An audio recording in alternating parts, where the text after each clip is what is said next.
Bem-vindo a Montserrat. Somos uma família que ama Jesus e ama pessoas, que multiplica discípulos que vivem restauração com transparência e acolhem com graça e amor. Somos uma família onde é proibida a entrada de pessoas perfeitas e que sempre tem espaço para quem deseja conhecer a Deus e fazer a sua vontade, vivendo um amor que não para, mas multiplica. Aqui o amor não para. Multiplica.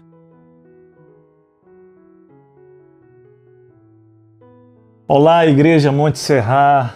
Que bom a gente estar de volta aqui ao nosso terceiro encontro. Você também que se conectou conosco, essa palavra está chegando na sua casa ou em algum lugar onde você esteja. Muito bem-vindo.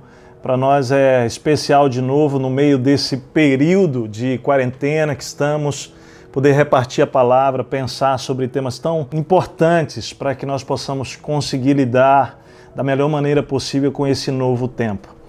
Hoje eu queria falar sobre nossos pensamentos e emoções. Na verdade, escolhi um tema que tem tudo a ver com aquilo que estamos fazendo. Estamos na nossa quarentena para nos protegermos do ponto de vista fisiológico, biológico, mas eu queria dizer para você que nós precisamos proteger nossos pensamentos e nossas emoções do Covid-19.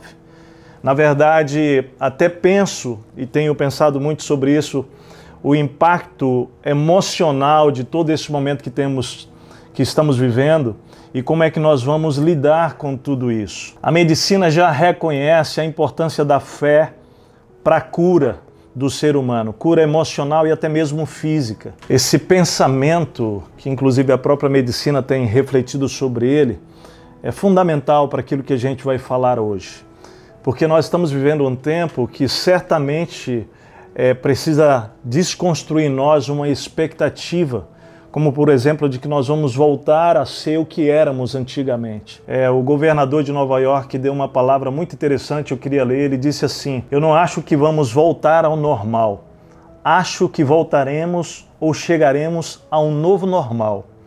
Nosso desafio é garantir que a transformação e a mudança sejam positivas e não negativas. Então isso foi uma afirmação muito importante, faz todo o sentido. E a pergunta é como nós vamos lidar com tudo isso, de que maneira nós vamos enfrentar esse processo todo. E eu queria convidar você então a olhar para a palavra de Deus e olhar na história de pessoas comuns como eu e você, que passaram por momentos de abatimento emocional, de enfrentamento, que os levou a uma condição de tristeza e até mesmo de desesperança. Eu não sei como você está lidando com isso, mas eu queria realmente focar nessa maneira hoje com você.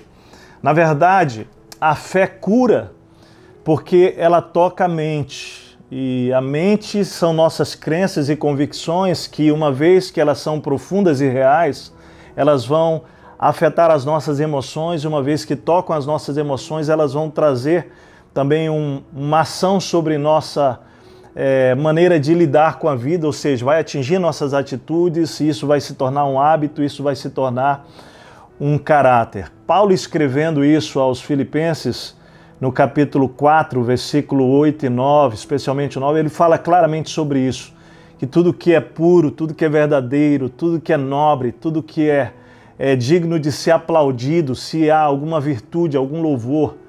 Em outras palavras, quando ele fala isso, quer dizer, se a gente pode colocar isso diante de uma mídia pública e vai ser aplaudido, elogiado, é isso que deve ocupar o nosso pensamento. Quando Paulo fala isso, é interessante, ele não está falando que a gente deve observar o que a gente sente. Ele diz assim, nisso pensai, que isso ocupe o seu pensamento. Ele não diz para que a gente sinta isso. Uma das grandes, eu diria, confusões que fazemos é tentar transformar as emoções das pessoas sem transformar o pensamento delas, sem mudar as verdades delas.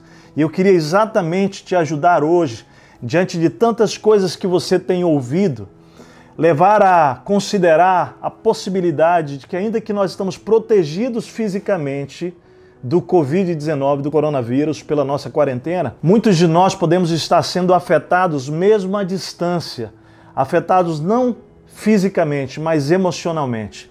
Então, eu queria ler um texto que está lá no primeiro livro dos Reis, capítulo 18 e 19, na verdade o capítulo 19, e perceber essa verdade espiritual na vida de um homem muito especial chamado Elias, um profeta, um homem de Deus, que deixa mais claro ainda que não importa a sua realidade socioeconômica, não importa a sua realidade, até mesmo espiritual, todos nós estamos vulneráveis a situações como essas, em que nós podemos de um momento para o outro sair de uma condição de fé, de segurança, de convicção, de força interior e emocional para um estágio onde a gente entra num abatimento e, como já disse, até mesmo falta de vontade de viver. Eu queria falar sobre isso com você.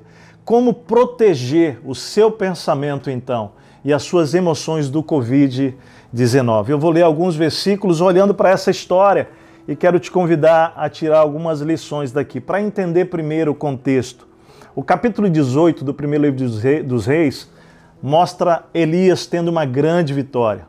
Um momento muito profundo, eu diria um momento poderoso. O último versículo do capítulo 18 deixa isso claro.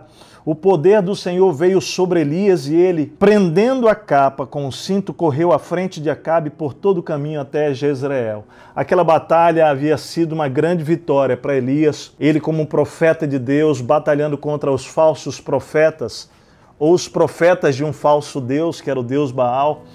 E naquela conquista, aquela vitória espiritual, logo depois o rei Acabe se dirige para Jezreel e ele corre à frente, tomado pelo poder do Espírito Santo daquele carro. E quando o rei Acabe chega ao palácio, ele conta a narrativa, ele faz a narrativa dessa vitória para sua esposa Jezabel. E é interessante porque quando ela ouve essa história, ela é tomada por uma grande indignação. E ela manda um recado para o profeta Elias, e esse recado está aqui no capítulo 19, versículo 1 e 2. Eu queria ler primeiro isso e a partir daqui discorrer com você sobre quais são as formas que nós podemos nos proteger a nível das nossas emoções para que nós não nos abatamos. Eu queria chamar a sua atenção para ver como nós podemos ser atingidos e como isso pode ser tão destruidor para nós sem nós percebermos, sem nós notarmos, porque isso aconteceu com o profeta Elias. Então olha lá, o versículo diz assim, capítulo 19, versículo 1, diz: Ora, Acabe contou a Jezabel tudo o que Elias tinha feito e como havia matado todos aqueles profetas à espada.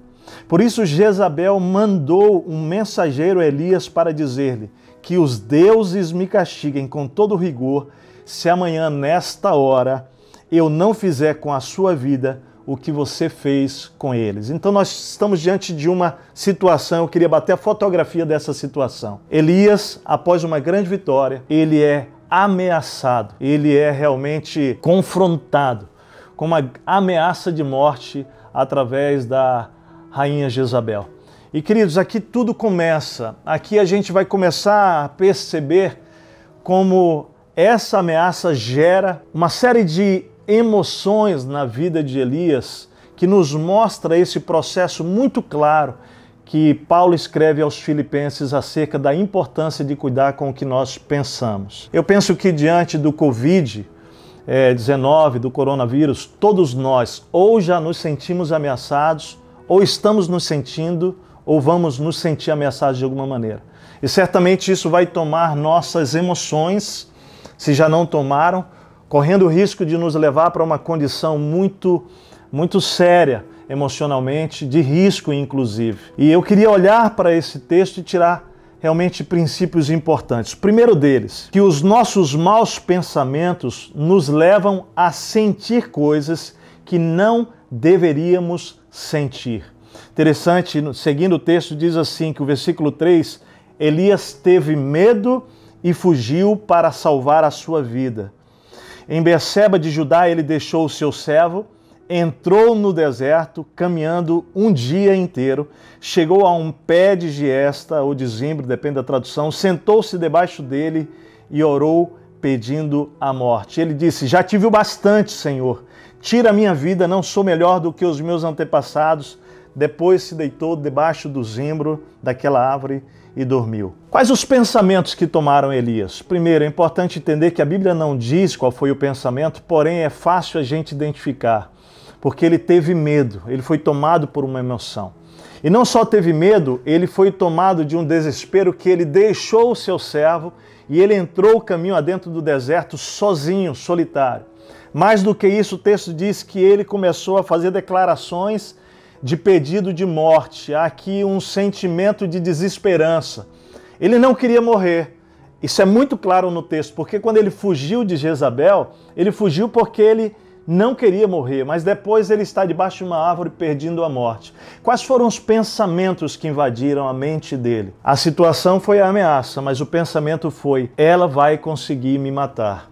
Ela vai me encontrar. Se eu não fugir daqui, ela vai. Então, aqueles pensamentos de que possivelmente Jezabel podia atingi-la, podia alcançá-lo, levou a vários sentimentos e emoções que o texto revela. Medo levou a sentimento de desistir da vida, levou a sentimento de autopiedade, quando ele começa a dizer: já tive bastante, Senhor, tira a minha vida, não sou melhor do que os meus antepassados. Você viu um misto de emoções confusas na vida de Elias, um homem de Deus, quando ele se sente ameaçado por alguma coisa.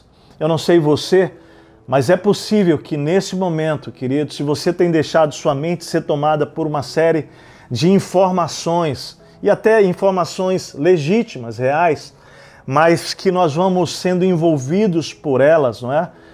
É triste para nós ouvir, por exemplo, que mais de 30 mil pessoas já morreram na Europa.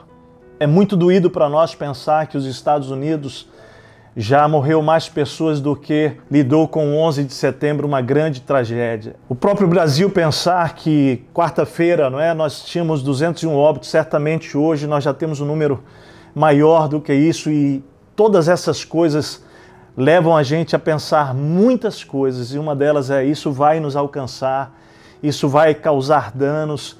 E, queridos, nossas emoções podem ser invadidas por medo, por insegurança e até mesmo pelo desespero que o próprio Elias foi tomado. A primeira lição que a gente tem aqui é que os maus pensamentos nos levam a sentir coisas que não deveríamos sentir. A segunda lição desse texto aqui é que os maus pensamentos, eles nos levam para lugares que nós não deveríamos estar ou ir. Se você continua observando o texto, a Bíblia diz que o anjo vem e toca em Elias debaixo daquela árvore, serve um pão quente, assado, muito especial isso, está lá no versículo 6, traz para ele um jarro de água, ele come e bebe, mas depois ele volta a dormir. E Deus não queria Elias dormindo, entregue àquela condição emocional, e ele manda o anjo de volta a ele. Quando o anjo vem e toca nele, acorda, fala: levanta, come, e se move. O texto vai dizer que ele tem uma viagem longa. Eu acho que nós temos uma viagem longa pela frente. Nós não podemos ficar prostrados embaixo do zimbro, embaixo da árvore, abatidos. Não podemos. E o Senhor vem nos visitar, seja pela palavra, seja por alguma ação pessoal, única, como foi com Elias, queridos. Deus quer que nós levantemos e prossigamos nessa batalha. O texto diz que ele prosseguiu por 40 dias e 40 noites, mas quando ele chega, não é, a um certo lugar que era o Monte Horebe, o monte chamado Monte de Deus, ele entra numa caverna e ele se esconde ali, ele vai ficar. E eu quero chamar a sua atenção. Aqui nesse cenário acontece um momento muito profundo de encontro com Deus e Elias. E nesse encontro, Deus fala claramente. Se você olhar o versículo 9 e o versículo 13, diz assim: a palavra do Senhor veio a ele e disse: o que você está fazendo aqui, Elias? No versículo 13, a mesma coisa. A palavra do Senhor veio a ele e diz: o que você está fazendo aqui, Elias? Porque o lugar de Elias não era a caverna. O lugar de Elias não era o deserto embaixo daquele zimbro, e o lugar de Elias não era dentro da caverna. Ou seja, a força dos pensamentos negativos nos empurram para o deserto solitário e nos empurra para dentro de cavernas. Nós já estamos vivendo um tempo de isolamento social difícil. Todos nós estamos fazendo o máximo para cooperar com esse momento brasileiro de cuidado com a nossa nação, saindo apenas para aquilo que é extremamente essencial, e fora os profissionais que têm que estar fora, estamos orando por eles. Nossa gratidão a todos vocês que têm trabalhado para zelar da nossa nação e para cuidar dos enfermos. Mas nós temos feito esse trabalho, aqueles que podem, de manter-se em isolamento social. Mas deixa eu dizer uma coisa para você. Cuidado com os pensamentos que você tem acolhido, porque eles têm força para te colocar numa condição pior do que o isolamento social que você já está, ou seja, te colocar no isolamento social dentro da tua própria casa. Você que ainda tem pessoas ao seu redor, colocar você numa condição eu diria, de deserto e de caverna emocional. Deus não tem isso para você. E tudo isso vai acontecer se você não vigiar nos seus pensamentos. Então chama a sua atenção, você também que está sozinho, viúvo, viúva, divorciado, você que é solteiro, né? Não permita que o isolamento social leve você a um deserto e a uma caverna emocional, porque isso será um drama maior ainda na sua jornada. A terceira lição que eu olho para esse texto está nos versículos seguintes, porque além dos nossos maus pensamentos nos levarem a sentir coisas que não devemos sentir, ou nos levarem a lugares que não devemos ir, que seria a caverna e o deserto social, emocional, a gente vai perceber nesse texto que os maus pensamentos nos levam a falar coisas ou fazer coisas que não deveríamos fazer ou falar. No versículo 13, a gente percebe claramente que aquilo que invade a mente dele leva-o a emoções terríveis, que vai levá-los a palavras, a falar coisas e a fazer coisas que jamais Deus queria que fizesse. Por exemplo, tirar a sua própria vida. Aí ele disse lá, Senhor, tira a minha vida, é melhor que eu morra. Na verdade, nós temos que orar muito, porque esse é um momento muito oportuno para que os maus pensamentos que vão gerar sentimentos levem a ações terríveis, inclusive de tentativas de suicídio, do desespero que pode levar pessoas à morte nesse momento. Eu quero dizer para você que está nos ouvindo que Deus tem planos para a sua vida. Não deixe que os seus maus pensamentos gerem emoções terríveis que vão te conduzir a uma palavra como essa, não é? Uma frase ou um clamor, pedido de morte e desespero, porque não é isso que Deus tem para você. Ele não só pede a morte, quando ele não consegue lidar com tudo aquilo, não é? Nós já vimos, ele foge, ele se esconde. São ações, são coisas que ele fez, que ele não deveria fazer, ou palavras que ele liberou, que ele não deveria liberar. São 3 atitudes decorrentes de pensamentos nocivos, venenosos que nós acolhemos. Nós acabamos sentindo coisas que não devemos sentir, nós acabamos indo a lugares emocionais que são desertos e cavernas, que não é o lugar que Deus tem para nós, e nós acabamos dizendo e fazendo coisas que são terríveis e podem ser absolutamente destruidoras para a nossa própria vida, quando nós permitimos que pensamentos ruins, maléficos, destrutivos invadam a nossa mente. O que fazer então? Eu quero terminar te dando algumas orientações bem práticas. Em primeiro lugar, eu quero dizer que você precisa combater isso guardando a sua mente, querido, de todo pensamento venenoso. Lá em Filipenses 4:8, nós já lemos, diz que nós devemos escolher apenas aquilo que é nobre, bom, agradável e digno de ser aplaudido. Sonda a tua mente hoje, os teus pensamentos, e se esses pensamentos não podem ser aplaudidos, não podem ser publicados, você entenda que você precisa rejeitá-los. Lá em Colossenses 3, o texto bíblico diz assim, é uma orientação: portanto, já que vocês ressuscitaram com Cristo, procurem as coisas que são do alto, onde Cristo está assentado à direita de Deus. Mantenha o seu pensamento nas coisas do alto e não nas coisas terrenas. Ou seja, o que nos aguarda, aquilo que Deus tem preparado na eternidade, é muito maior do que qualquer problema terreno, qualquer dor e desafio terreno que você e eu estejamos enfrentando. Por isso, quando nós mantemos o nosso pensamento nas coisas que são do alto, nas coisas eternas, nós batalhamos contra os nossos maus pensamentos terrenos. Essa é a primeira dica que eu dou a você. Segunda, eu quero desafiar você a confrontar as suas emoções ruins com fatos verdadeiros, reais e não imaginários. Isso acontece no texto aqui. Você vai observar que no versículo 10 e 14, quando Deus fala com Elias, ele diz o seguinte, ele fala para Deus: sou o único que sobrou e agora também estão procurando matar-me. Lá no versículo 14 ele diz isso de novo: sou o único que sobrou e agora também estão me procurando para que possam me destruir. Interessante, porque esse pensamento ele era falso, ele era ruim, ele era uma mentira. E lá no versículo 18 do capítulo 19, Deus fala com ele, diz assim: no entanto, Elias, eu fiz sobrar 7.000 em Israel, todos aqueles cujos joelhos não se inclinaram diante de Baal e todos aqueles cujas bocas não o beijaram. Ou seja, nós precisamos, nesse momento em que os maus pensamentos nos invadem, combatê-los através de pensamentos reais e não imaginários. Nesse tempo, com tanta informação que nós temos tido, é possível que a sua mente, a minha mente, comece a imaginar muitas loucuras, muitas, que podem levar você, inclusive, e eu, a entrarmos numa apatia emocional terrível. E eu quero te convidar a combater esses maus pensamentos por fatos reais. Você está seguro agora?